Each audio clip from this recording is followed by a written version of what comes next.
Marekani imeanzisha uchunguzi wa kina kuhusu uwezekano wa Urusi kuhusika katika mashambulizi ya ndege zisizo na rubani yaani drones yaliyotekelezwa na Irani dhidi ya maeneo yanayodaiwa kutumiwa na shirika la ujasusi la Marekani CIA katika baadhi ya nchi za Ghuba ya Uajemi, huku maofisa wa usalama wa Washington wakichunguza ushahidi wa kijasusi ili kubaini Moscow ilitoa msaada wa aina yoyote katika operesheni hizo zinazoendeshwa na Iran.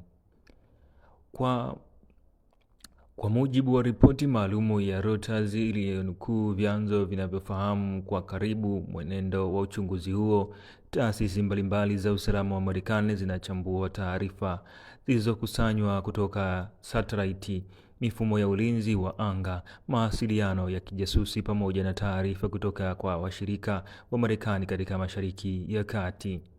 Uchunguzi huo unalenga kubaini iwapo kulikuwa na ushirikiano wa moja kwa moja au usio wa moja kwa moja kati ya Irani na Urusi katika maandalizi ya utekelezaji wa mashambulizi hayo.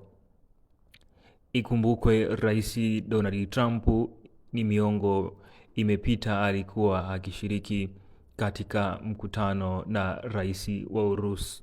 Usiache kusubscribe, kulike na kucomment. Hii ni Mass Media.